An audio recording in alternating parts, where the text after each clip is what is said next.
All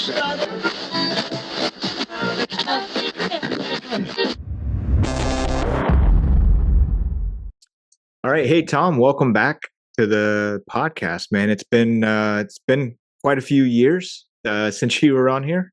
Yeah, it's been it was shortly after I retired and got here to Colorado Springs, Yeah, and that's been now almost 3 or 4 years since we did our first podcast. yep. It's so I remember we got there. It kind of crossed my mind something I wanted to do, and then we linked up, went to the Rocky Mountain Cavalry offices. We did our first one with no video, and with very janky headsets, and I didn't know really what I was doing. And here we are, like 4 years later, doing a round two, kind of pick up where we left off from back then, and we got video, and a lot's changed. Yeah, it's exciting, and I got to be honest, I'm a little jealous because I want to do podcasts.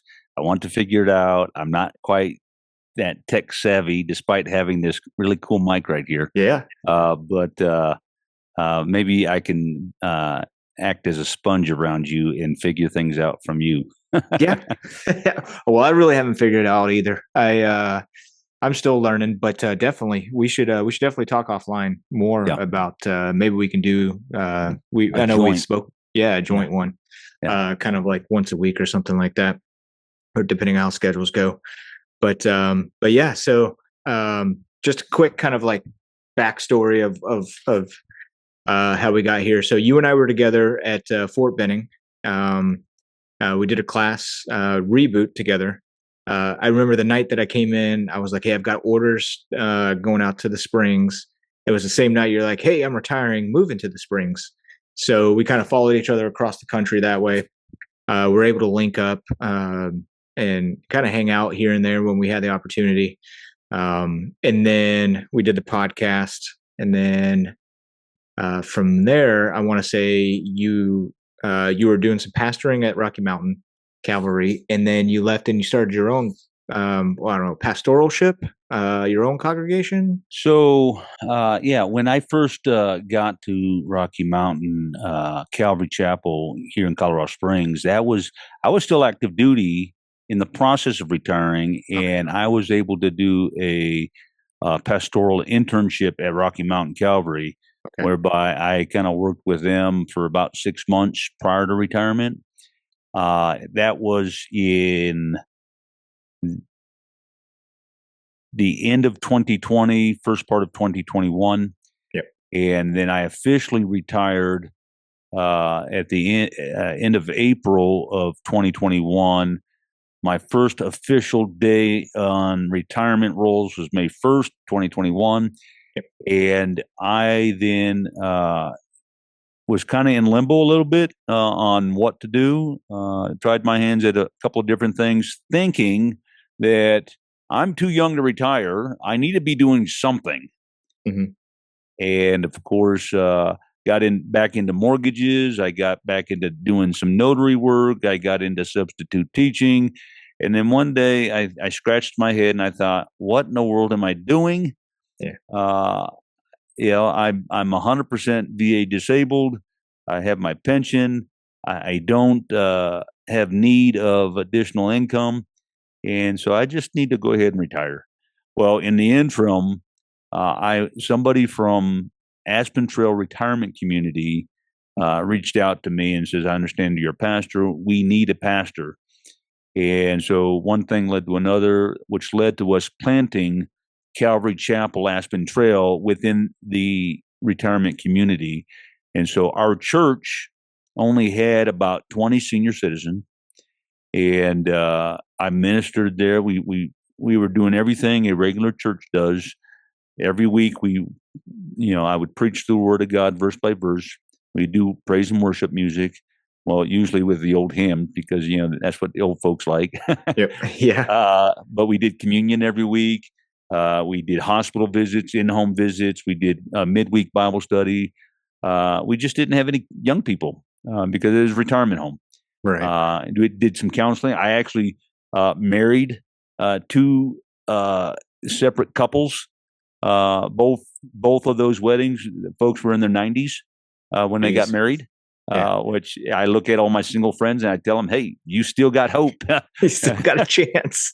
uh, and of course, obviously that demographic. We also had done a few funerals. We've done some Yeah. baptisms. Everything you expect at a regular church, but it was just an older demographic. But I tell you, this church has encouraged me tremendously, especially in the next phase of my life with regards to Camp Treehouse, which we'll talk about later. Yeah. Yeah. I look forward to getting into that. Yeah.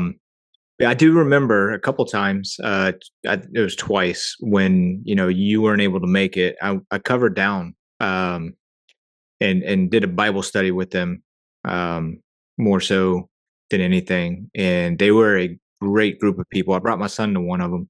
Yeah. And the hymns and I mean, there was was it over here on the right as you're looking at them over here on the right. I don't know if it was a piano or if it was a keyboard, but that's where I set the tape player or the speaker so Yeah. that because I can't play the piano.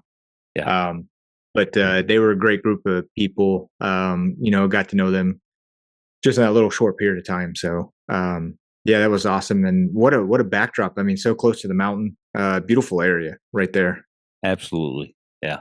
It's But it truly even now I look back at my time with those folks. I mean, we have them in our home. We play mhm, games. We've taken them out on our pontoon boat and taken them around the lake. And great bunch of people. Great bunch yeah, of people. Yeah. yeah, and you feel so vibrant and young there.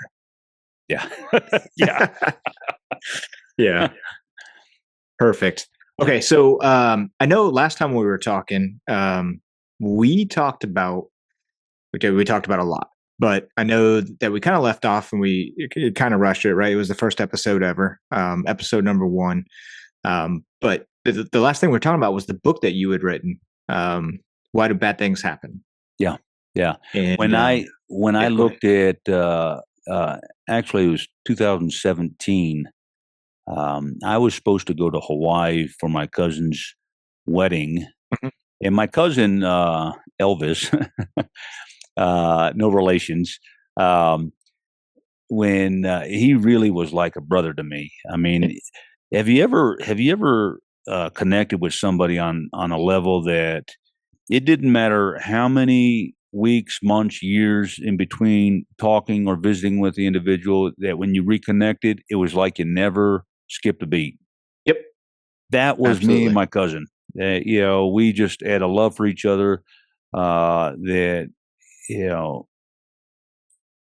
our bond was closer than that of a brother. And so when he was getting married, obviously I wanted to be there, and so we were supposed to fly to the Big Island. Mhm. Well, at that time, I had already graduated seminary and still active duty, and I was looking at the possibility of taking over a small dying church in Alabama while I was still stationed at Fort Benning.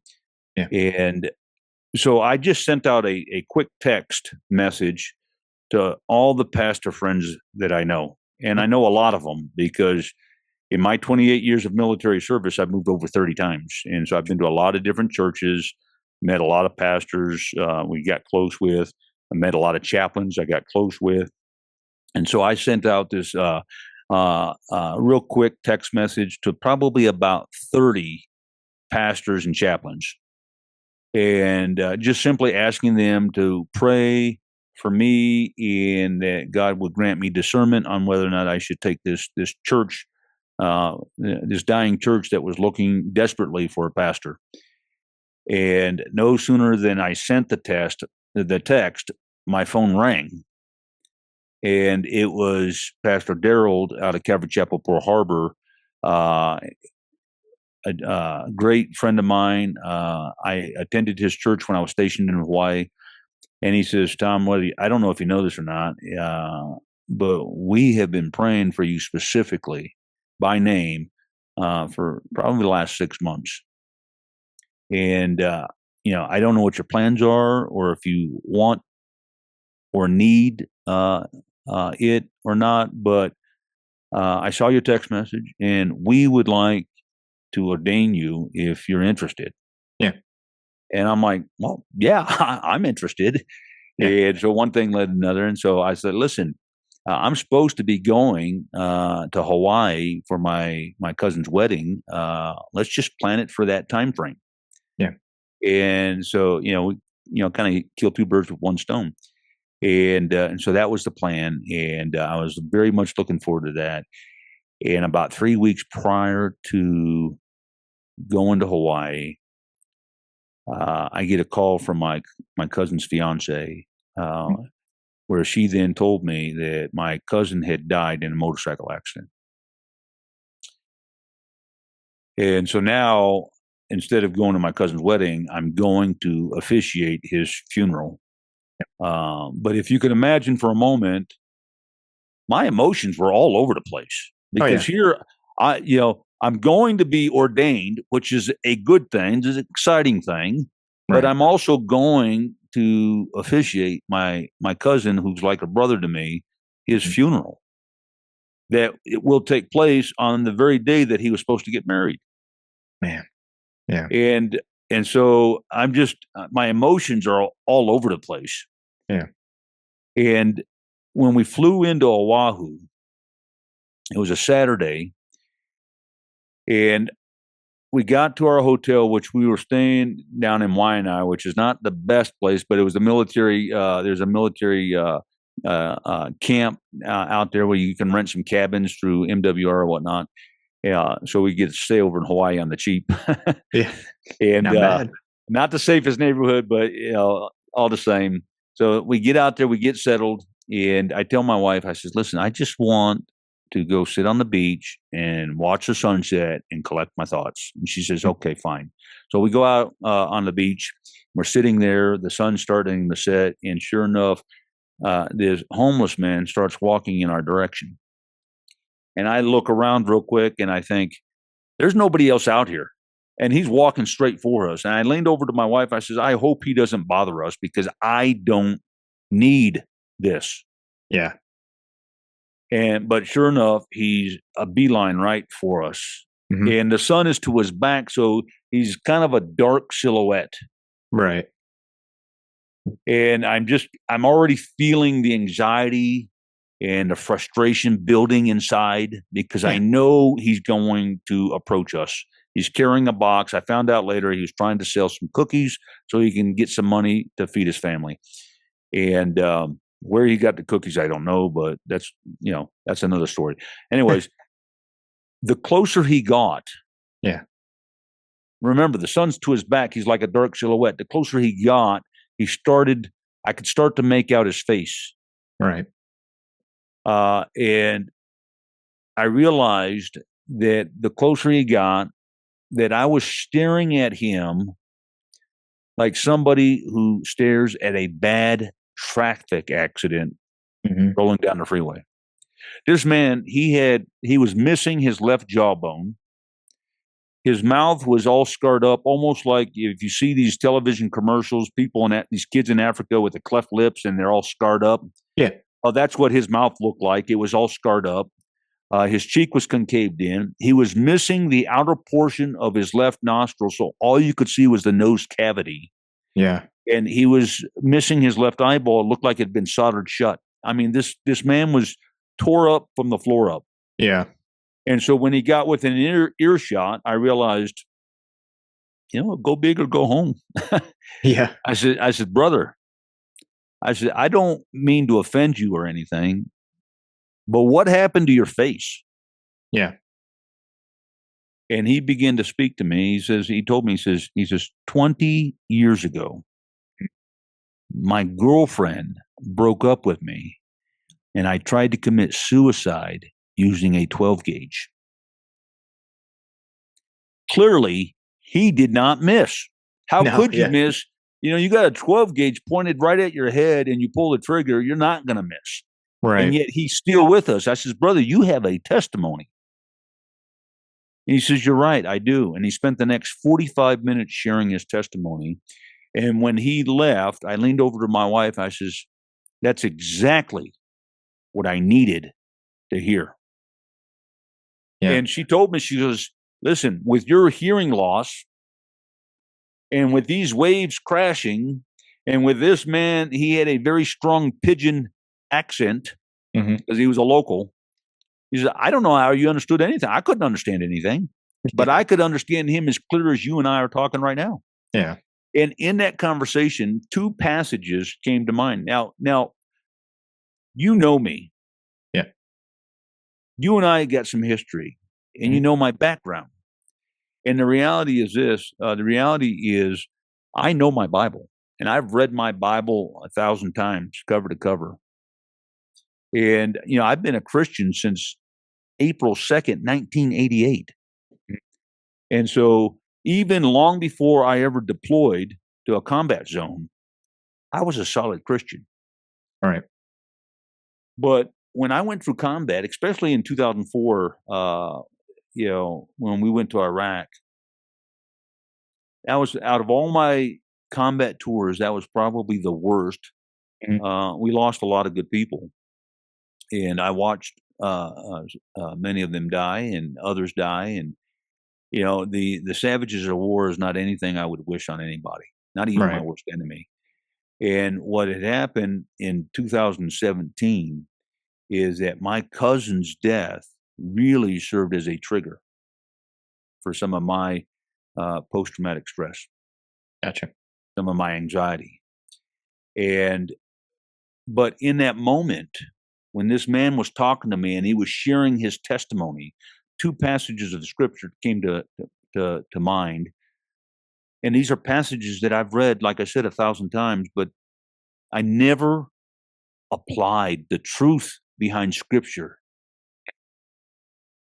until that moment. And the reality is, in Revelation chapter 1, it says Jesus Christ is the only one. Now, follow me on this because Okay. it's important. It's an important truth. He's the only one to hold the keys to Hades and death. Hebrews 9 says that it's appointed unto every man a time to die Yeah. and then to face judgment. And so the truth behind those two passages smacked me right in the face. The reality is, it's a the fact that Hebrews says it's an appointed time tells Yeah. me it's a date on God's calendar Right. because of what Revelation 1 says, where Jesus is the only one that holds the keys to death. And so it's not a matter of, committing suicide or dying from a heart attack or dying from a motorcycle accident or having RPG right through the chest or talking to a good friend over a podcast. The Yeah. reality is, when it's your time, it's your time. Yeah. And sometimes our death is out of our control. And sometimes, based off of God's sovereign wisdom and his will, he allows, much like Samson, who prayed for strength one more time. It was a suicide mission. Yeah. And God granted him his request to give him the strength to knock over these pillars, to bring the roof down on those who are making a mockery out of God. Yeah. When I realized that any man's death, whether it's in Iraq or Hawaii or Colorado Springs, any man's death only happens if it's according to God's sovereign will. And that's when I realized, here's a truth that I've read that I never really fully comprehended or embraced until that moment on the beach. Hmm. And when I embraced that truth, just like John 8:32 says, "You shall know the truth, and the truth will set you free." Hmm. That truth was liberating, and it lifted what felt like 1,000 pounds off my shoulder, Yeah. freeing me of all kinds of false guilt, freeing me of all kind of just remorse and just mourning the loss of comrades in combat, mourning the loss of my cousin. It was just liberating. Yeah. It's like there's nothing I could have done to prevent it, to prolong anybody's life, or there's nothing we could do as humans to shorten our life, as evidenced by this man who tried to shoot himself in the face with a 12 gauge. Yeah. It wasn't his time, and so he's still with us. Yeah. That's To me, that's huge. crazy story. That's Yeah. I mean, when you told it to me, I mean, a while back, it just blew my mind.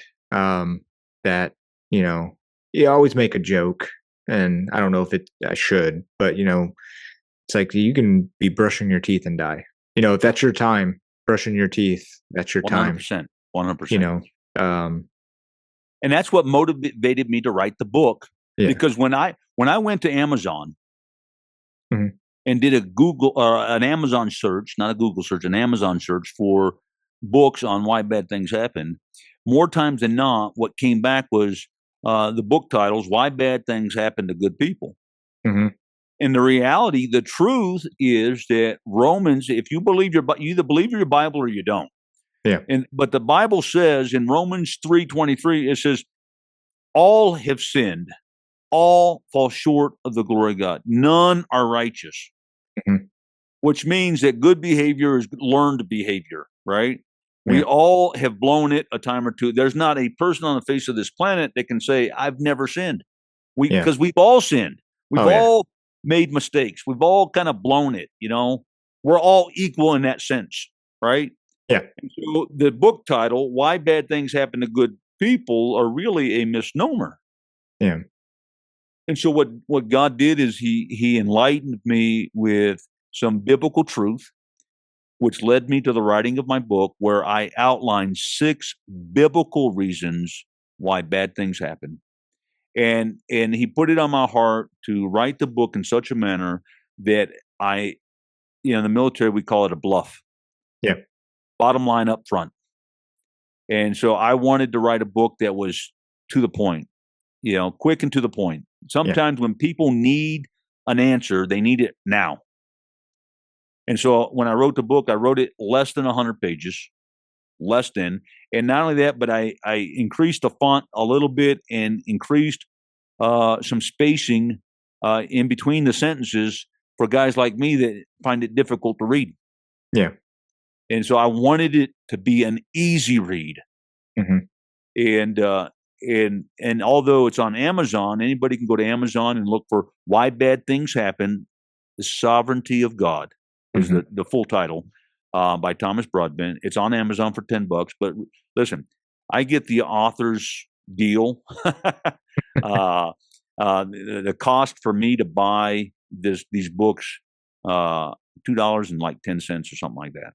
Yeah. And so I buy them hundreds at a time, and I give them away for free because there's truth, freedom in the truth. And when people are struggling to know the truth, I want to be able to put it in their hand. When I teach the Reboot course, which you and I have gone through, Yeah. I include that as a free gift because I'm not trying to make money on this. This is something that if people are struggling, sometimes understanding the why behind their trauma is half the battle. If they can understand the why, then there's a mental switch that clicks. Oh, that's why? Well, if you understand the why, then you can kind of cope or deal or grit, bear the burden of having to go through something because it's like seeing the light at the end of the tunnel. If this is why I have to go through this, fine, I'll go through it for this purpose. Hmm. And you get through it, Yeah. and so to me that was huge. And so many times as I talk to people on LinkedIn or on Facebook or just out on the street, if I hear that they're struggling, they've lost a loved one, somebody's got cancer, they lost a job, their house, whatever, I'm more than happy to send them at no cost to them, and I just take it out of my own pocket. I don't care. Yeah. God provided for me. I can certainly bless others, and so I've never been in it for the money. And so if any of your viewers watching this podcast have a need for it, reach out, and I'll be more than happy to forward you a copy. Yeah, absolutely. I'll definitely link the how to get it in the show notes for sure. Yeah, yeah. Um, because I'm not giving up my signed copy. Uh, no, I will pass it off if anybody wants it. Yeah. So, man, that's such a powerful story and a good reason to write that book. It was a good book. I read it back in Colorado. I think I read it in Georgia when I got it Yeah. initially, but I had it sitting on my bedside when we moved to Colorado. So, yeah, amazing, amazing. So one thing I didn't mention, just kind of turn the tables here a little bit, just Sure. your popularity. Um, so I didn't mention in the first one, but you starred in a movie. You were in a movie with a huge actor, Yeah. a I, few. yeah. Um, So the Lord, listen, my life is, I can honestly say my life is, I've been a blessed person in my life, outside the military, within the military, and everything, listen, there's good and bad in everybody's life.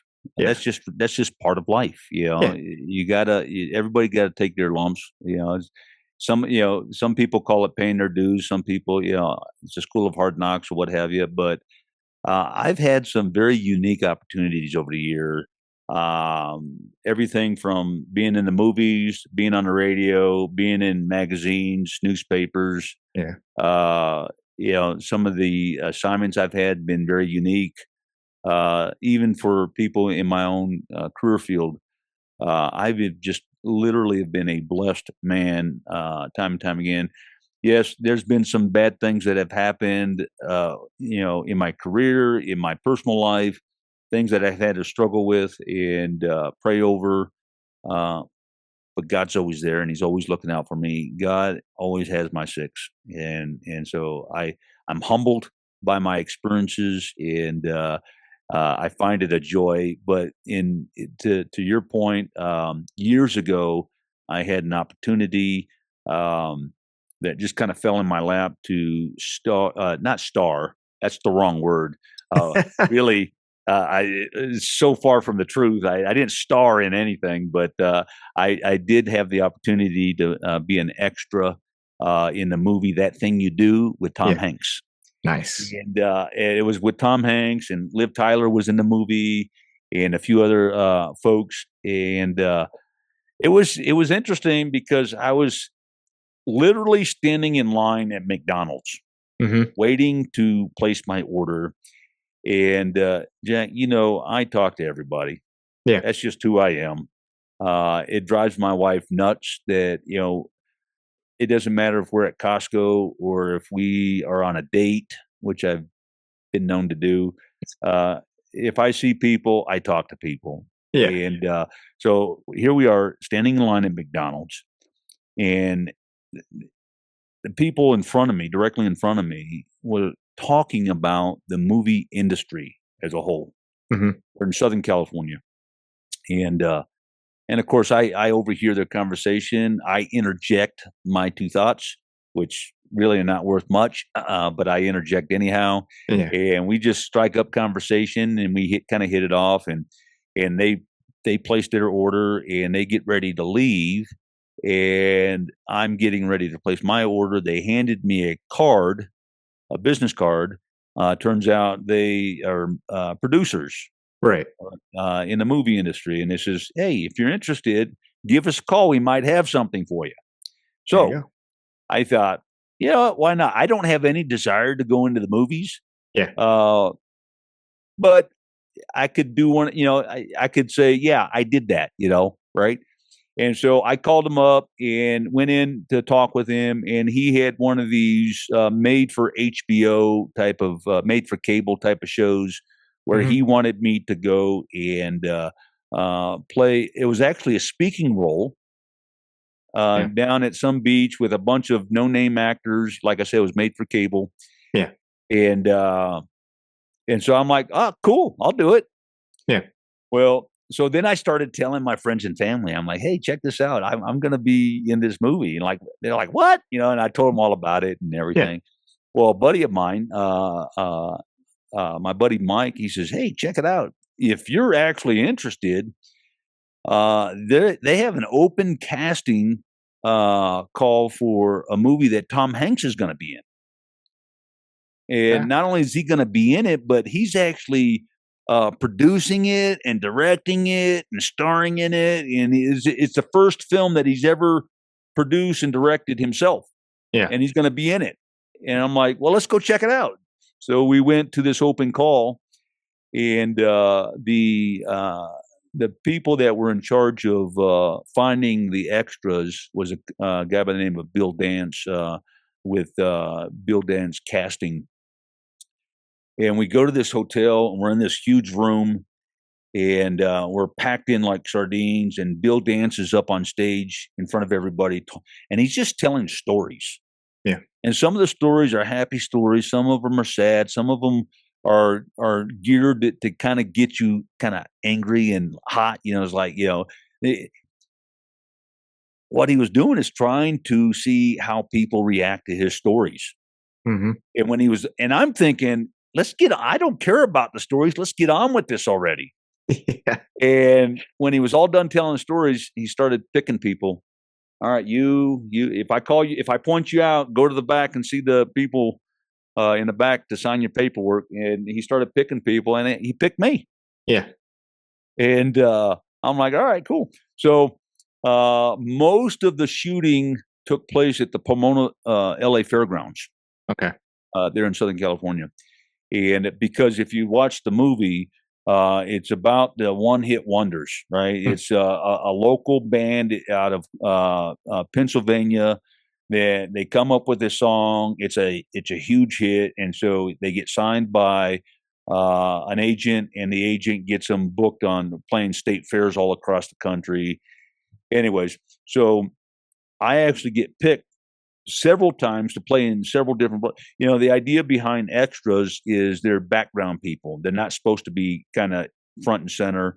And Right. so you can use the same person in different scenes and change their wardrobe. And, man, I got a whole new respect for the movie industry. I was working on average, I don't know, 16 hours a day. Yeah.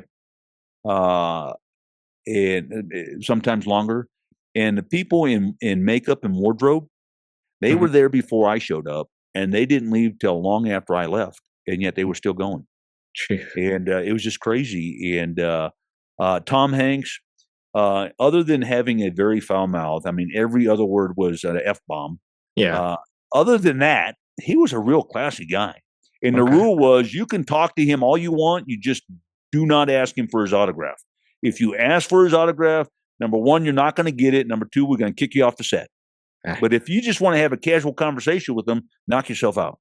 And so he was very down to earth, very personable, and he talked to people. He joked. I got to, he would take, we'd be shooting a scene, and all of a sudden his little kid would call. At that time, his kids were young, and he would stop everything just to talk to his kid. That's cool. Very classy guy, Yeah. and I had a lot of respect for him from that perspective. You say what you want about Tom Hanks. Over the years, there's been drama on social media and in all the tabloids. But I thought he was a classic guy. I got a lot of respect for the guy, especially since he was such a family man Yeah. in that regard. But anyways, yeah. But I've been on radio, been like I said, magazines, newspapers. I've kind of, as far as media goes, I've been all. I've hit it all. There you go. Nice. Okay. Well, hey, so let's get ready to take a break, and then when we get back, we'll stop talking about kind of the past, and we'll go into what's happening today. Definitely want to get into the Camp Treehouse. What Absolutely got you started into that? Thinking about that, and then see where that kind of takes us. Sound fantastic. I good? appreciate it. Thank you. Yeah. All right, man. We'll see you in a minute. All right. Hey everyone, thanks for tuning in. I'm glad you're here. I couldn't do this without you. To help show support, please hit the like button, subscribe to the show, and leave a comment. Your support and your feedback mean the world to me. Thanks again for listening. Okay, Tom, welcome back from the break.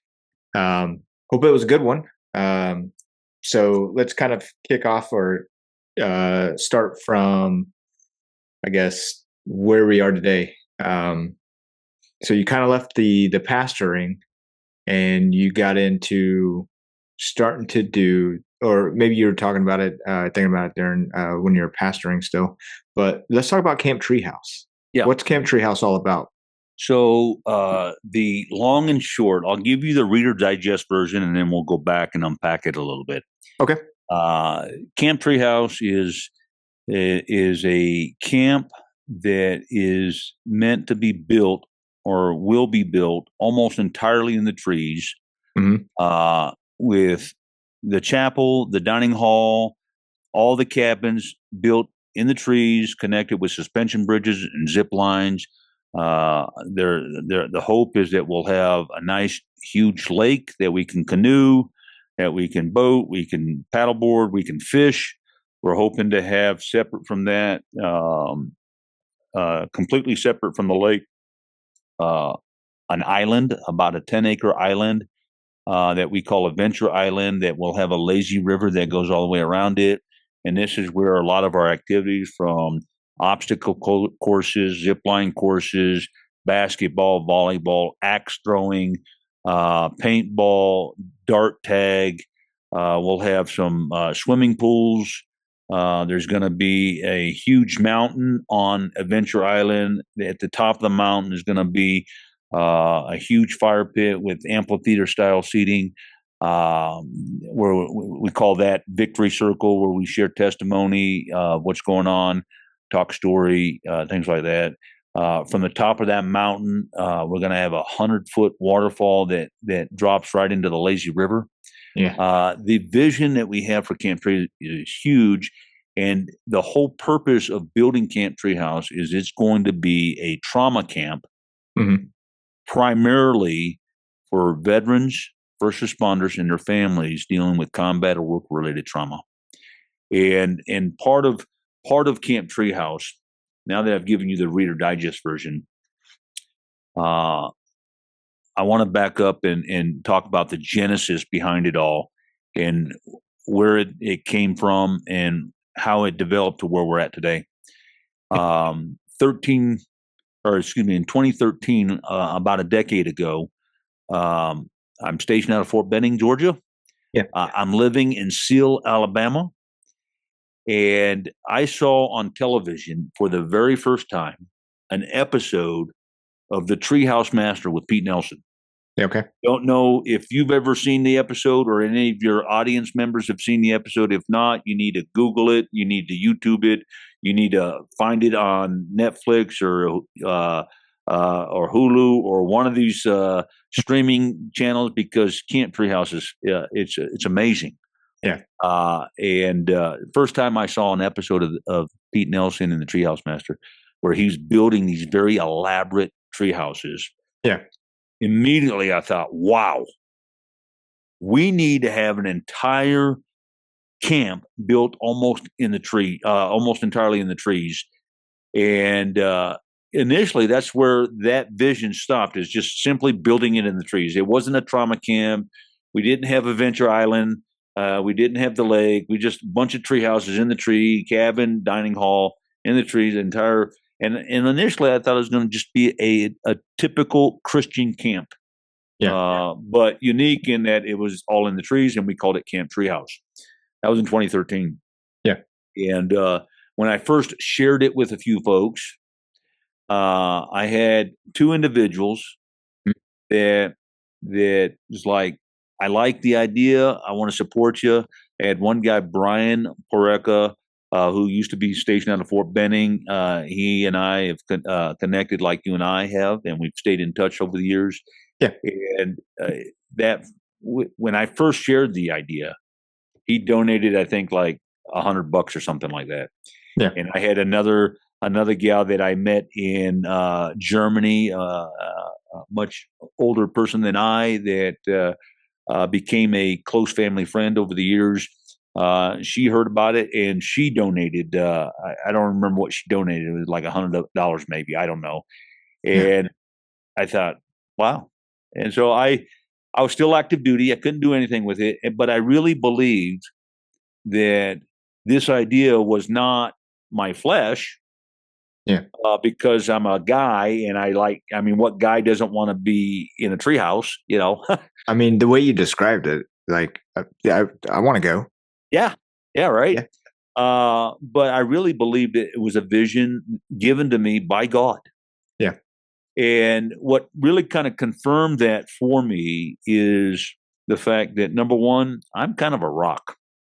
I'm not the brightest guy in the room. I know that. But No, nothing. I mean, you did join the army, but I'm just yeah, saying. right. Okay.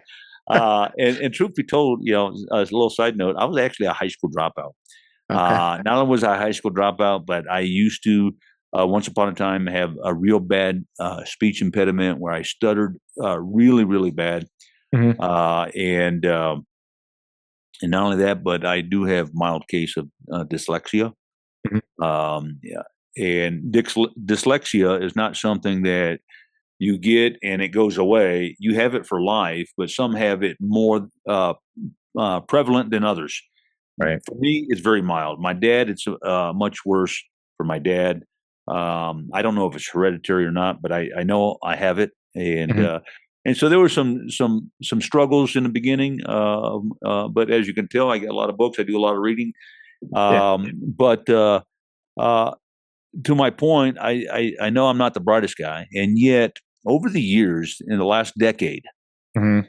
every year, at least 2 or 3 times a year, God will wake me up in the middle of the night. And I know it's God because, and maybe you've experienced this as a Christian, where you're sound asleep, Mhm. and all of a sudden you wake up. You think, oh, it's time to get up, and you look at the clock or your phone or whatever you got by your bedside to see what time it is, and it's like 2:30 in the morning. Yeah. And you think, it's too early. And you Yeah. think, I'm just going to roll over and go back to sleep.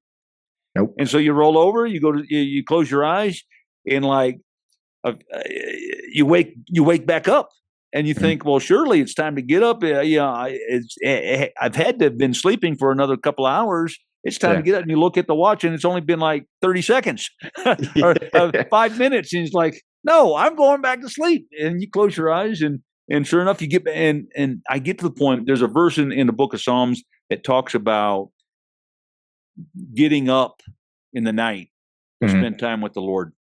And so, in fact, when I first read that, I thought, oh, okay, that's what's happening. Yeah. I'm reading the book of Psalms, and it's telling me, listen, you're going to, you get up in the middle of the night just so you can meditate on the word of God and spend time with God. Oh, I get it. And so when that happens, where I'm being woken up 2 or 3 Mhm. times back to back in a very short span, I think, all right, God's wanting to have a conversation with me. And so Yeah. I get up, I spend time in prayer. I pray for my family, my friends, and then inevitably, He impresses upon my heart Camp Treehouse.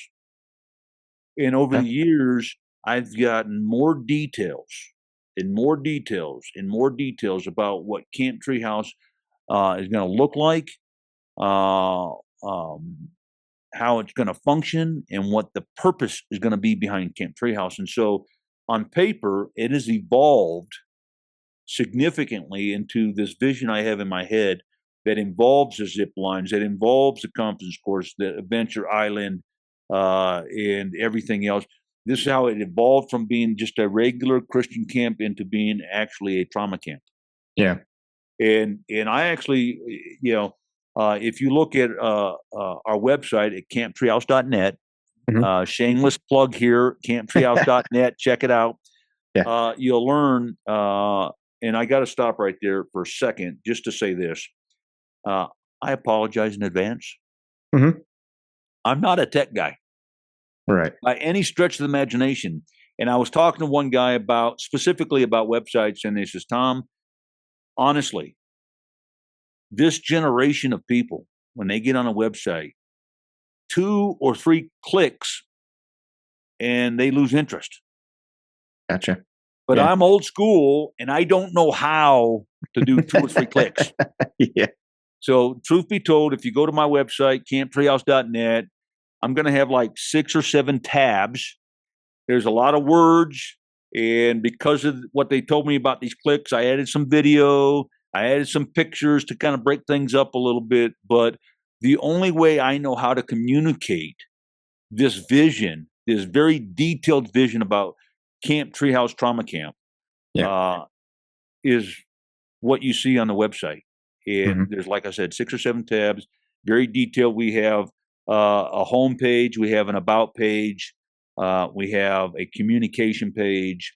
We even have a camp store if you want to buy some swag. There you go. I think that's what they call it. Yep.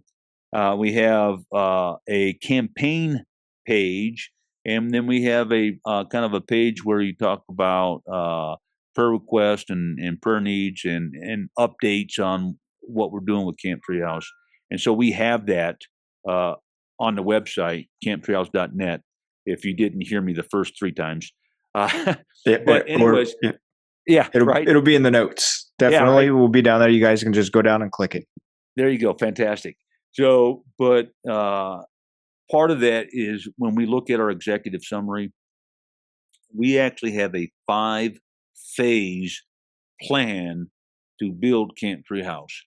And really, it's in the first 3 phases that we really get after the ministry of serving those who have been traumatized in their life and helping them learn the truth behind their trauma so they can begin the journey at moving their way forward.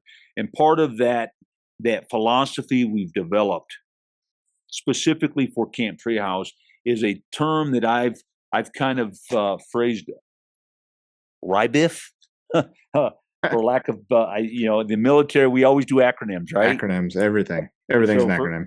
For me, it's RIBIF.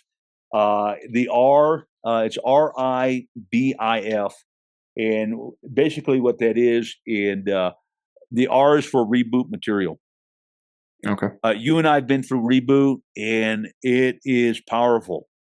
And Reboot, for those that don't know, Reboot Recovery is basically a peer-led program where they teach a 12-week curriculum. It's all Bible-based that deal with the truth behind our trauma. And I've taught it many times. I've seen how effective and how powerful simply understanding the truth behind our trauma can be at helping people heal. In fact, many times, just as a side note, people who come to Reboot, we teach them that although that we're not denomination specific, so it's not like that we're a Baptist organization or Presbyterian or Methodist or Catholic or anything, but what it is it is Bible based. It's based off of biblical principles. And so the biblical principle in Genesis teach us that God made us, mankind, in his image, body, mind, and soul. And yet the medical community, they do a fantastic job. If you're injured physically, you can go to the emergency room, to the hospital, and they will patch you up. Yep.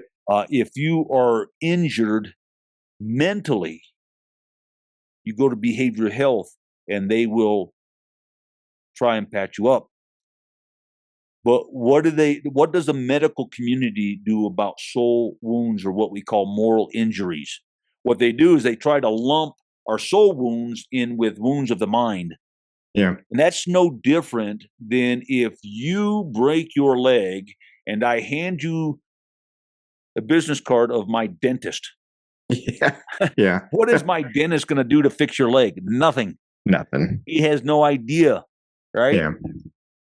Well, mental health professionals, many of them are clueless as it relates to these moral injuries. They can address the injuries of the mind, but they don't know how to deal with the injuries or the wounds of the soul. Yeah. And as I've taught this class, many a times I've had grown men in the Reboot class where they are crying, and I'll ask them, "Why are you crying?" And truly, I know why they're crying. But I Mm. ask them because I want the others in the class to hear why they're crying. And it, inevitably, it always comes out where they express how for years they've been going to mental health for help with their post-traumatic stress, their anxiety, or what have you. And it doesn't seem to help. And they've come away from mental health thinking that they're broken, that they can't be fixed because they're still 10 years, 15 years, 20 years after the fact, still struggling with this trauma. When they learn that they don't, their mind is not injured, their soul is injured. We know the soul can be injured because of Psalms 23, the psalmist writes, and the Lord restored my soul. Yeah. A soul can't be restored unless it was somehow wounded. Yeah. And so we tell people in Reboot, listen, you're not broken, you're just wounded, and wounds can be healed. They're crying because now, all this time they thought they were broken, and now they realize I have hope simply because now I know we've been addressing the wrong issue, and now I know what issue to address, and now I can get the right type of help. Yeah. That's what Reboot does. And so part of the DNA of Camp Treehouse Trauma Camp is that we are teaching, we are committed to teaching the principles laid out in the Reboot curriculum. So that's the R. Okay. The first I is taking an individual week out of the year. Reboot takes 12 weeks to teach the curriculum. Right. I want to consolidate that into a single week. Right. When you look at a 12-week curriculum, Mm-hmm. too many times I've had people drop out because life happens. Yeah. And so they're not getting the full effect of the entire curriculum. Yeah. And so they got work commitments, they got family commitments, they just maybe they're in a funk and they got too much anxiety and it's like, I'll miss this week or that week, and they don't get it.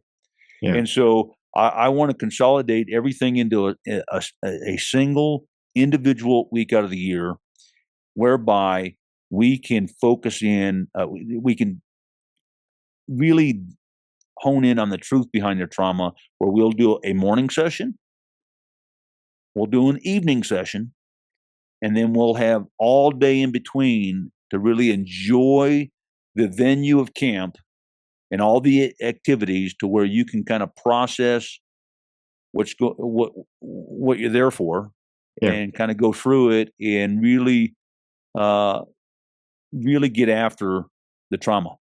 Yeah. And I think too that, the Reboot going there for 12 sessions, 12 weeks, we're there for like an hour, hour and a half, something like that, 2 hours.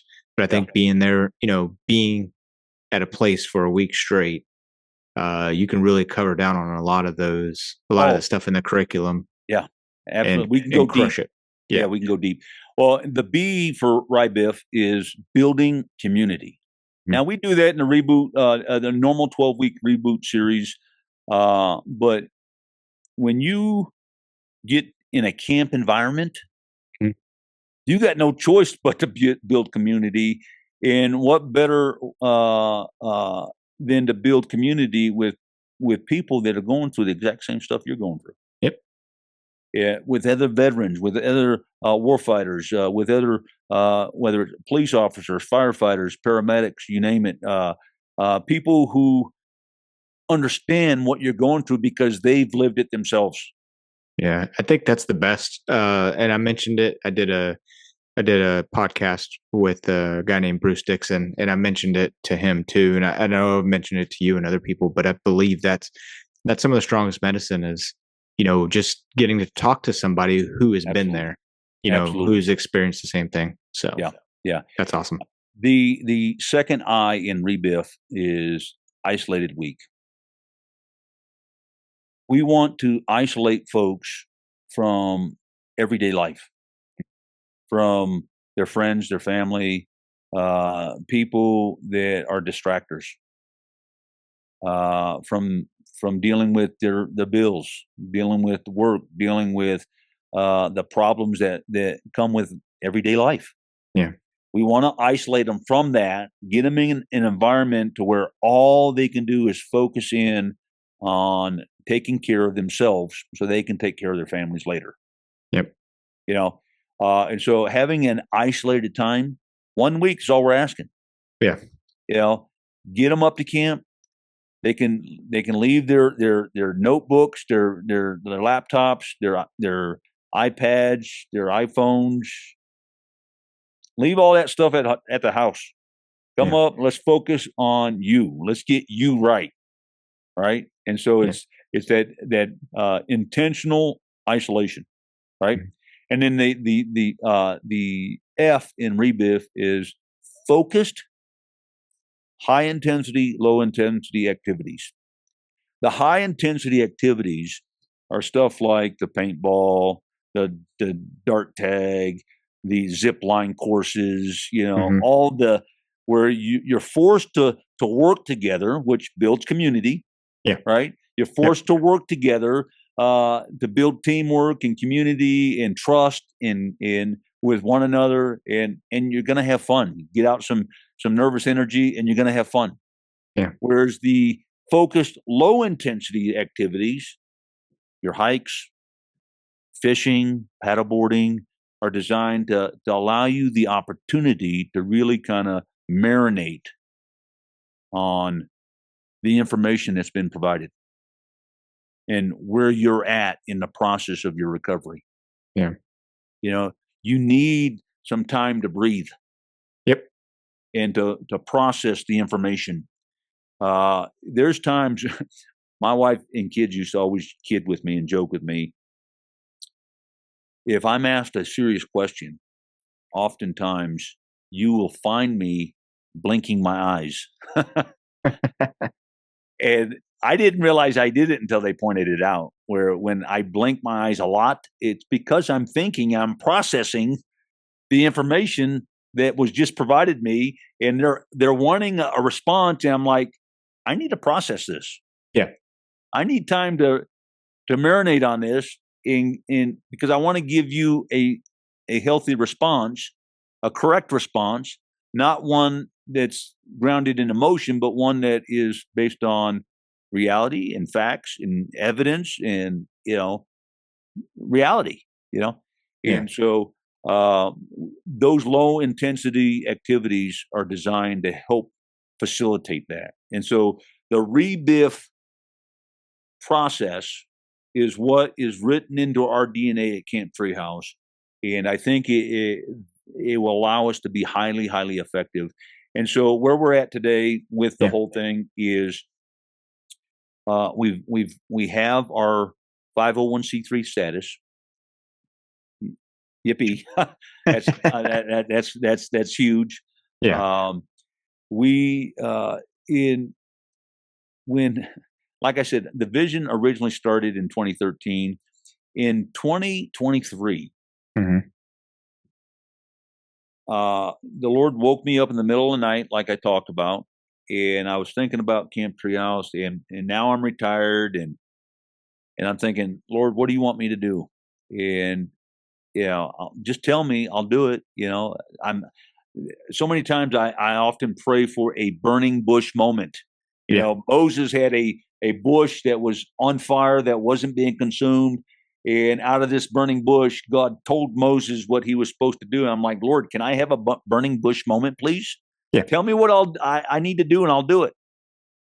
And he just impressed upon my heart that particular morning that I need to go to my church and ask them simply to pray. And I kind of chuckled a little bit. I'm thinking, I'm a 100% disabled, retired veteran, Mhm. and my church consists of 20 senior citizens. Yeah. Really? What are we going to do? Right. Right. And at that time, we had been a functioning church for about a year. We've been collecting tithe and offering to the tune of about $1,000 a month. I wasn't drawing a salary because I'm provided for through my pension and my disability. Yeah. We were meeting in a retirement community, and so we essentially had zero operating expenses. And so all the money that we were collecting, that $1,000 a month that we were collecting, we were just giving back to our community, Right. to whoever might need it. And so, but in March of 2023, the Lord put it on my heart to ask the church to pray about Camp Treehouse. Okay. And so I'm like, all right. And so that following Sunday, after our morning service, many of us will gather together for fellowship and for coffee or whatever. And so I asked the church, I said, I'd appreciate if everybody would stay after service. I have something to share with you. And so they agreed. Everybody stayed, nobody left. And I says, listen, there's a couple of passages in scriptures I want to share with you. But I want to make very clear, I'm not asking for money. Mhm. I'm not asking anybody to put in some hard labor. Yeah. I'm just simply asking folks to pray with me. And I said, but in the scriptures, in Proverbs, there's two verses that stand out. Number one, the Bible teaches us that a people without vision perish. Yeah. And secondly, it says that a wise man stores up an inheritance for his children's children. In other words, we're leaving a legacy for the next generation, hopefully to further the kingdom of Christ. Right. I said, the good news is I have a vision, and it's called Camp Treehouse. Yeah. And I shared the vision, and I told him, I said, listen, it's not often in a person's life where they get to be a part of something that potentially can change people's lives for the better for generations to come. Yeah. When you get to be a part of something like that, you should jump on it. Yeah. You should seize the opportunity because those opportunities don't come along too often. And so I asked him, I said, listen, I'm inviting you guys to pray with me for a month, for 4 weeks. Simply ask God what we as a church should do, if anything. Right. If you pray and God's not impressing upon your heart to do anything, then so be it. But let's pray. Well, 4 weeks turned into 6 weeks. We finally came back together, and I says, listen, the Bible talks about there being wisdom in seeking counsel from many. And so I am seeking counsel from you. Mhm. The Bible says that the older should come along the younger. I hate to state the obvious, but you guys are all much older than I. And Yeah. so I'm just going to shut up and let you guys share with what God's put on your heart about what we should do about this vision. And if it's nothing, that's okay. So it's your turn to talk.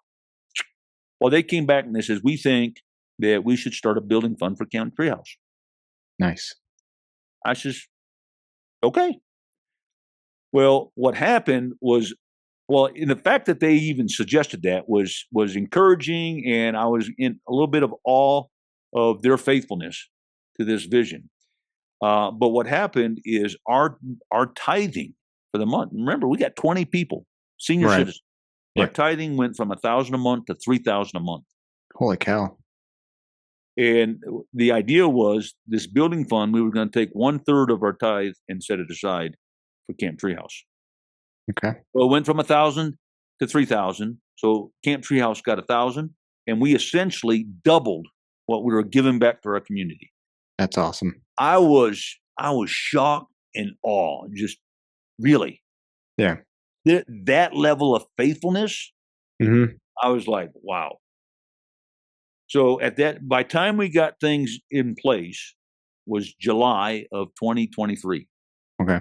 That's when we finally got our 501c3, and that's when we started to create our website and things like this. And so $1,000 a month from July to December puts us at $6,000. Mhm. And so I said, Lord, I says, I want to make sure that you're in this.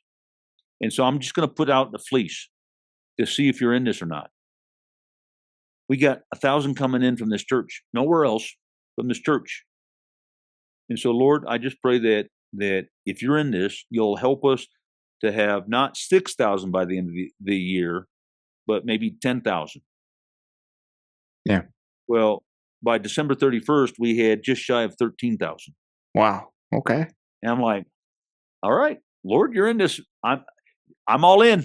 I'm Yeah. all in. Well, the next step was to then figure out how to build Camp Treehouse. And part of my vision for building Camp Treehouse was to get Pete Nelson, the Treehouse Master, the one that really kind of helped inspired this vision, to get him to help build Camp Treehouse. There was another guy by the name of Anthony Archer Wills. That he used to be known as a pool master. All of the water features that he builds out, 100% man-made, but they look like that God himself placed these water features on the face of this planet. Yeah. The 100-foot waterfalls, man-made. Huge lakes, man-made. Rivers, streams. I mean, this guy has built it all, and it looks like God placed it there in nature himself. Yeah. But it's 100% man-made. So I wanted to get the pool master to team up with the tree master to help build Camp Treehouse. There was another guy down in Florida that you may know, Lucas Lagoons, built the backyard pools with the grottos and stuff like that. I thought, well, we need some swimming pools, but it'd be cool to have a really cool looking swimming pool with the grottos and slides and things like this for folks. And then there's a company here in Colorado, a local company by the name of Bonsai, and they build these commercial grade, high tech zip lines and confidence courses and stuff like that. And so part of my vision was to get all four of these companies to come together to build Camp Treehouse. Three of the four companies all had or have current programs on television. Right. And so my thought was to leverage those guys' connections with Hollywood to maybe we can do a huge multi-year, over 2 or 3 years, huge crossover event where these guys are building Camp Treehouse on TV so we get national exposure. Yeah. And so I reached out to all four companies. I talked to Pete Nelson. I talked to Anthony Archer Willis. I talked to Lucas down at Lucas Lagoons and the folks over at Bonsai. I shared my vision. They were all excited about it. They all says, yes, we want to take part in this. And so they all give me a just rough estimate of what it would cost for them to build their part out. Yeah. And so when I calculated those costs and then programming costs for a year and costs for scholarship funds and things like that, the number that I ended up with was $22 million. Oh man, that's a lot of money. And I thought, Lord, really? Disabled vet, 20 senior citizens, really? Yeah. And I thought, how am I going to do this? Well, then the Lord impressed upon my heart the story of Nehemiah. And with Nehemiah, what happened with Nehemiah was that the Israelite people were taken captive by a foreign government. And they came in, they kind of ransacked the nation of Israel. They ransacked the temple. They took the Israelites captive. And Nehemiah, because of who he was and his skills, talents, and abilities, kind of worked for the king of this foreign country. But Nehemiah was kind of, and I'm going to paraphrase here, he was kind of down out the mouth, all sucked up. And finally the king's like, dude, what's going on? Why are you so sucked up? All right. Yeah. And he says, I have no home. My people, we have no temple in which to worship. We have nothing. And the king's like, well, what do you want me to do about it? And Nehemiah's like, well, I don't want to be too presumptive or presumptuous, or I don't want to offend the king, but if it should so please the king, I would like to kind of go back and rebuild the wall to our temple. Yeah. And he's like, well, do it. So here he's got his blessing. And he says, well, if it should so please the king, I don't have the resources. Can I get a letter from you so that I can show people, so I can get the materials I need to rebuild the wall? He said, yeah, sure. Here you go. So he's Yeah. got all the funding, or, he's got the blessing from the king. He just didn't have laborers. And so he thought, surely I can go back to the Jews, the Israelites, and, temple life was such a major part of Jewish life that surely I can get these people to want to come. So he went to all the Jews that were living around the perimeter of the temple, where they wanted to build the wall, and he was trying to get these people to come help build. We have everything we need. We just need people to build it. Yeah. And what he was faced with was a bunch of people who complained and whined and grumbled, and it's going to cost too much work. It's this, it's that, whatever. And finally, Nehemiah looked at these people and says, "Listen, can you just simply rebuild the small piece of wall right in front of your house? You mean we don't have to go nowhere? No, you can stay home. Just build a small piece of wall right in front of your house." Yeah, I could do that. And so he went around the entire perimeter where they wanted to build this wall, and he talked to all the settlers that lived around there, and they all agreed to do their small little part. Yeah. And what happened next was nothing short of a miracle. Yep. They rebuilt the entire wall in less than 52 days. Hey, Tom, sorry about that. Technical difficulties. I don't know if you remember earlier in the conversation, you're talking about wanting to do this podcasting thing. Well, I still haven't really got it down. So sorry about that. We got cut off. All right. So before that happened, you were just talking about Nehemiah going to the people and saying, "Hey, I don't need you to build this whole wall, but how about just build your section in front of your place?" And then once everybody did that, you said it was nothing short of a miracle. Nothing short of a miracle. They built the entire wall to the entire temple area in less than 52 days. Wow.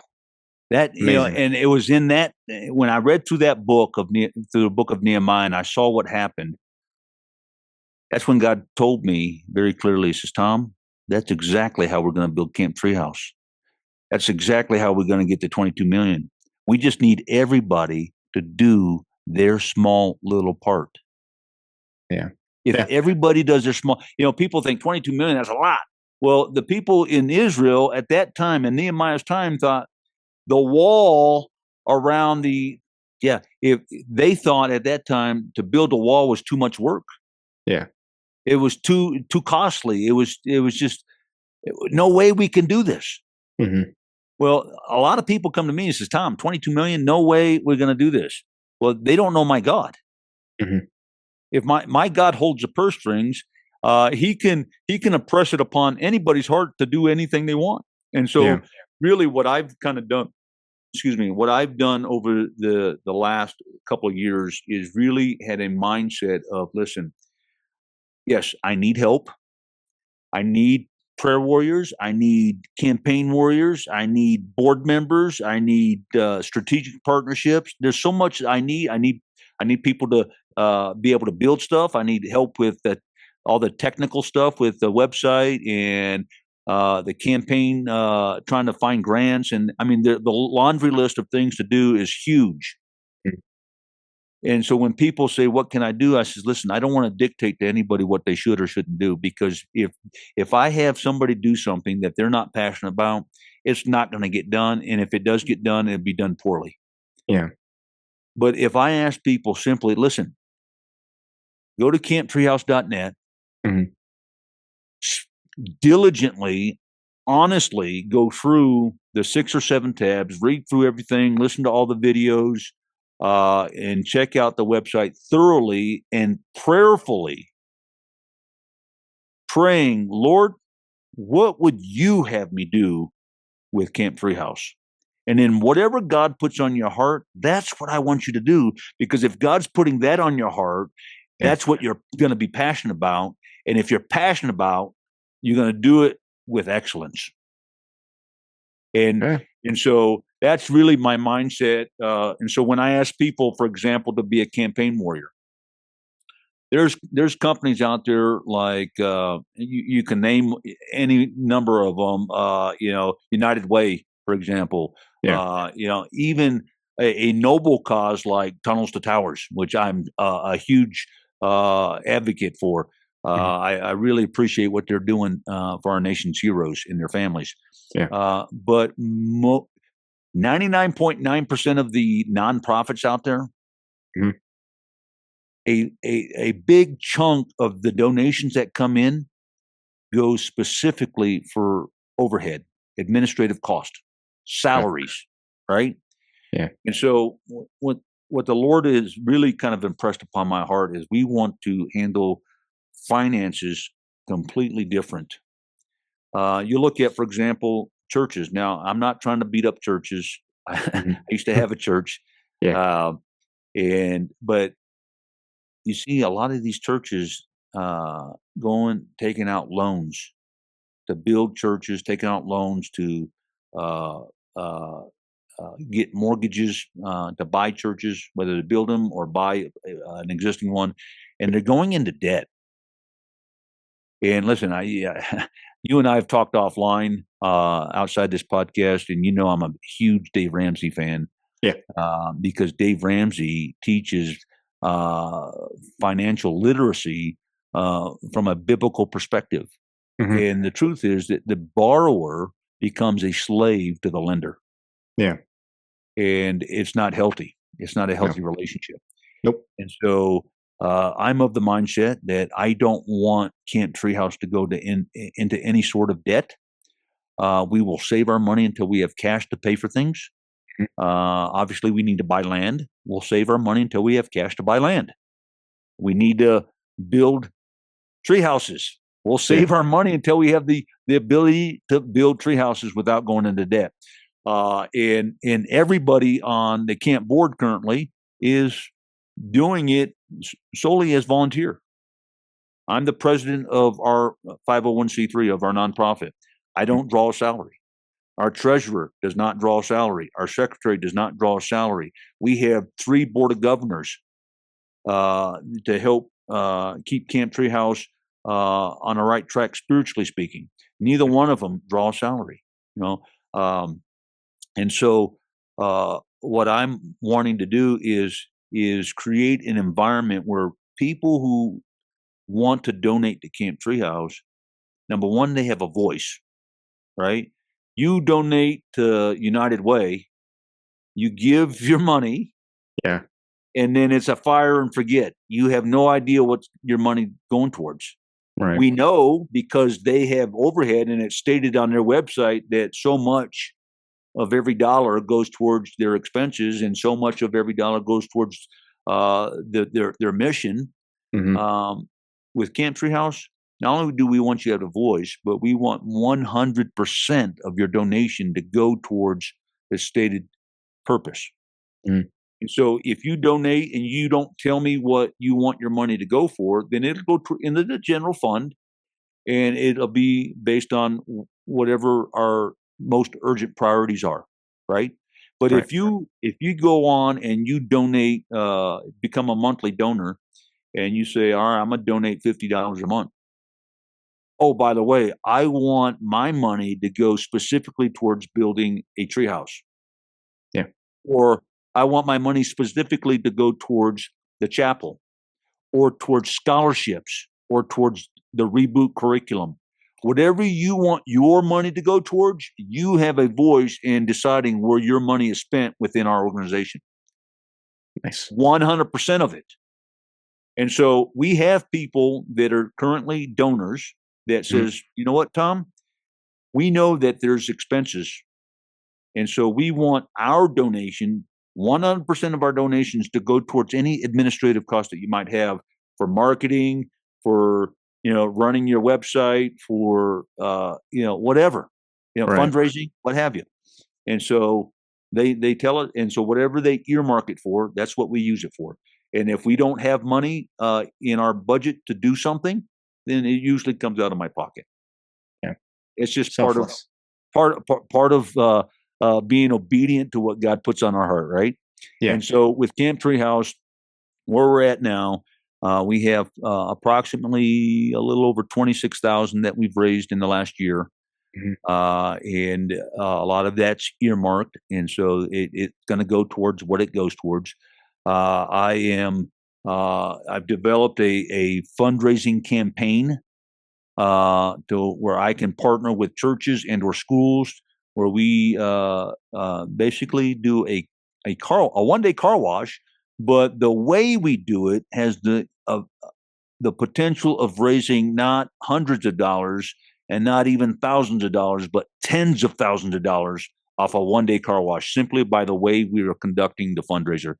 And so if any of your viewers are wanting that's part of a school or a church or some other organization, if they want more information, they can go to camptreehouse.net, go to our communication page, the contact form, and reach out to me and say, hey, I'm interested in your fundraiser.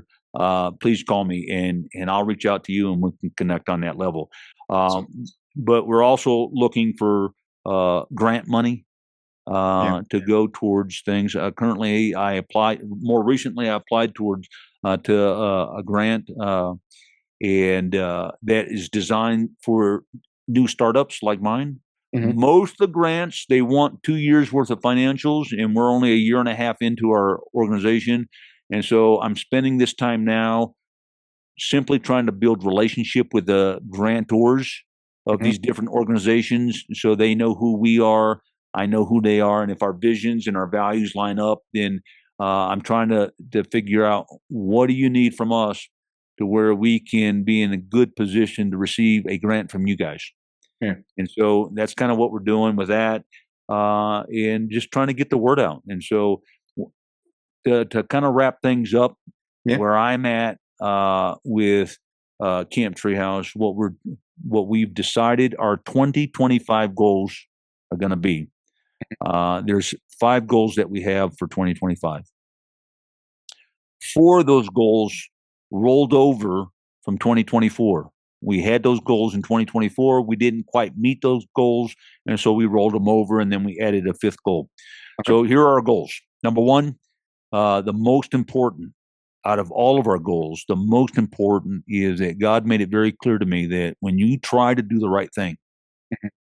Satan wants to attack us. He wants to discourage us. He wants to distract us. He wants to destroy what we're trying to do because we're trying to do something good. And so God made it very clear that when Satan attacks us, it's called spiritual warfare. And so what he told me is that we need to raise up an army of prayer warriors. And where I got the number 1,000 prayer warriors, I don't know. God impressed them upon my heart. That's what we needed, and so that's what we're shooting for. In 2024, we ended up with 565 people that told me, "Yes, Tom, I will be committed to praying for all things Camp Treehouse, to include their staffing and all their needs and all their goals and whatnot. We're going to be praying on a daily basis for Camp Treehouse and for its leadership." And so, but we fell short of our 1,000, so we still need more prayer warriors. Again, you can go to our website, camptreehouse.net, go to the communication page. At the bottom, use our contact form and say, yes, I want to be a prayer warrior. I want to pray for Camp Treehouse daily. That's number 1. Number two, I need to, God impressed upon my heart to raise up 100 individual donors that's willing to donate on a monthly basis. Now, I don't care how much that is. In fact, what I care about is that I want you to pray about it. Lord, should I donate my funds to Camp Treehouse? And if so, how much should I donate? And whatever God puts on your heart to do, that's what I want you to be obedient to. Because when we're obedient to God, it allows the Holy Spirit to work not only in us, but through us. And when we're obedient to God, He blesses us. Yeah. And so if you pray about it and the Lord doesn't put on your heart to give anything, then please don't. I don't want you to. I don't want you to do it out of guilt or any other reason other than obedience to what God's put on your heart. If that's $5, $50, $100, whatever that is, simply be obedient to that, and I know God will bless. And so But we're praying for 100 monthly donors that can just set it up automatically. Again, you can go to our campaign page on our website at camptreehouse.net. Go to the campaign page, scroll down about halfway down. There's a couple of options for giving. If you scroll all the way down, you get into some specific campaigns you can donate to. But whatever it is, all I care about is your obedience. If it's $5 a month, which is quite honestly $20 a month these days, is less than what you pay at a fast food joint, right? That's true. But even $10 is less than a Starbucks coffee, you know.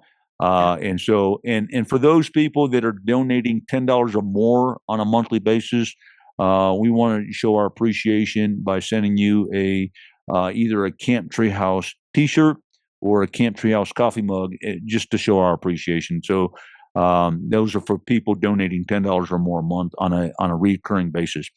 So that's goal number 2: 100 monthly donors. Currently, we have 14. Okay. 14, which accounts for about $1,000 a month in regular monthly giving that's coming in. But we want to get that up to 100 donors, monthly donors. Okay. So that's number 2. Number 3, we want to create 5 or more strategic partnerships with other nonprofits, whether it's a church or a parachurch organization, organizations that can partner with us to help us raise awareness of our mission and what we're trying to accomplish, and to help us raise the necessary funding to build Camp Treehouse. Currently, we have 2 strategic partners, one with Reboot Recovery. I talked to Evan and Jenny Owens,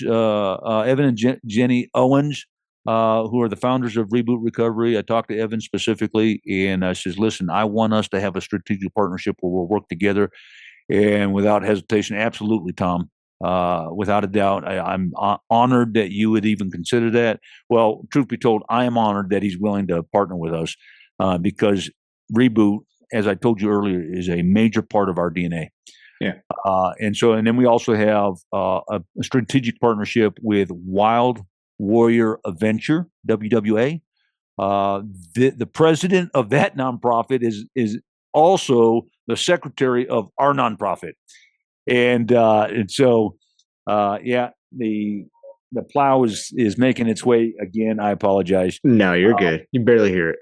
But anyways, and so I have those 2 strategic partnerships. We're looking to build out more strategic partnerships. And so if you are involved in an organization that you can see our values and our mission set aligning, please go to our contact page and use a contact form to reach out to me. I'd love to partner with you on that. That's number 3. Number 4, we want to do a proof of concept camp, a summer camp. We don't have our own facilities yet. We were hoping to run a proof of concept summer camp, a Reboot summer camp last summer. We had the money to do so. At the last minute, it all kind of fell apart for reasons out of my own control. And so we're hoping to run a Reboot summer camp in the summer of 2025. And so be praying about that. But whether you want to take part in that, whether you want to help in any aspect of that, but be praying. That's one of our goals. And we're hoping to use that as not only to help people with trauma, but maybe to get some testimonial evidence of how successful our RIBIF philosophy is in trying to help people with their trauma. Yeah. And then the 4th goal that we had, that was the 4th goal. Those are the 4 goals: the prayer warriors, campaign warriors, the strategic partnerships, and the summer camp was our 4 goals from 2024 that we rolled over to 2025. Our 5th and final goal for 2025 is we want to expand our board of people that are subject matter experts in different fields to help Camp Treehouse as an organization continue in a positive forward direction based off of our mission and our purpose. And so people we're looking for example, are maybe an attorney or a CPA, behavioral health professional, maybe somebody that is really good at fundraising or grant writing, things like this. If you or somebody you know are subject matter experts in those fields, maybe somebody who knows social media really well. I could use somebody like that. Yeah. If they're willing to volunteer on our and be a member of our board, we'd love to have them. Have them reach out to us. Again, contact form on our communication page at camptreehouse.net. Those are our 5 goals. That's kind of where we're at. We're moving forward. I'm excited about what's happening in 2025. And just as a side note, we did send grant proposals to President Donald J. Trump. We sent it to Mar-a-Lago. I also sent him, we talked about my book earlier when he was going through all this lawfare. I wanted to be an encouragement to him and his family. And so way back when, during that time frame, I sent him a copy of my book. And he sent me a letter back thanking me for the book. And so that was kind of cool. So I sent him a proposal request for Camp Treehouse. I also sent a proposal request to Todd Graves, the founder and president CEO of Raising Cane Restaurants, and so I don't know. You have not because you ask not, and so I was asking, and we'll see where it goes. I know they've received them already, and so it's just I'm praying that the Lord would speak to their hearts and see what happens from that, and so.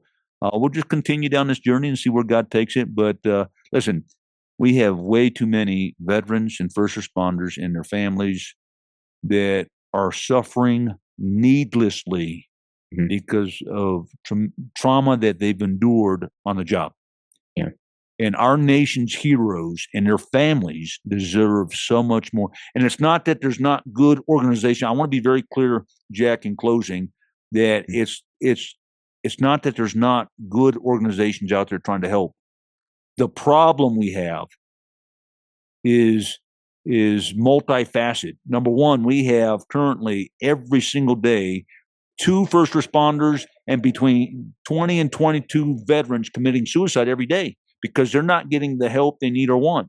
But the other problem we have is that the need is so much greater than the available help. And that's why we need to build Camp Treehouse. Listen, I just got a call 2 Fridays ago. Yeah. Of a vet that I fought alongside in Fallujah. Here we are 20 years later, and he was contemplating suicide. And I stayed on the phone with him till all hours of the night. And luckily, he chose not to commit suicide. And between him and his wife, they committed to getting him checked into a facility to get some help. But that just reminded me how much we need an organization like Camp Treehouse. Yes, I 100% agree with you, man. We definitely do need it. And I really hope that this gets out to some people that can really make a difference. I've already got some people in mind as we talked. I wrote down a couple notes to go ahead and get in touch with people as soon as we get off of here. And I reached out to a guy in your local area. I don't know if he ever reached out to you, but if he didn't, I will reach out again. He's quite busy, but he's the guy I told you runs Falcon Arrow Lab. So I'll do it again. Maybe I put the wrong email address in. So, my email address is simple. It's tom@camptreehouse.net. Too easy. Too easy. Yep. And then we'll definitely link everything in the show notes. We'll put the link to the website. We'll put your email address on there. Yeah. We will we'll get it out. We'll make sure we get it out. And I do have friends and some maybe some partnerships that we'll see what they can do. I know that my community is starting to reach out to other communities and their foundations. And so hopefully they can get behind it. If not, I understand, but we want to get this out, man. And we definitely will. So, well, and I think it's great. And listen, we're also, what I didn't mention, and that people should know is number one, this is scalable. We can do some really great things. I talked about our 5-phase approach, and I told you phase 1, 2, 3 really gets after helping those that are struggling with trauma. But what you don't know is phase 4 and 5. Mhm. Phase 4 is we want to build out equine therapy as part of Camp Treehouse.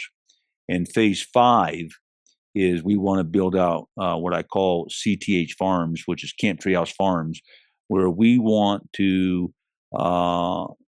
build out a farming function of Camp Treehouse, where we bring in homeless vets, give them an honest job, a place to live, get them plugged into the Reboot program so they can be on their road to recovery. But we want to restore some dignity and some self-respect and some purpose in people's lives. And so when we get to the point where we're at phase 5 of Camp Treehouse, dude, I'm going to be doing backflips because we're going to be able to help so many people. And when they come to work at CTH Farms, we're going to give them a place to live. We're going to give them some gainful employment. We're going to pay them a salary. And that money will go into an account for them for when they leave Camp Treehouse. They'll have a nest egg to get themselves back on their feet. That's the vision. And we're going to tap into some VA resources. They're currently, I don't know if you realize this or not, the VA has a grant that they'll give you if you are going to help a veteran or their spouse get some gainful employment. And so the vision is really to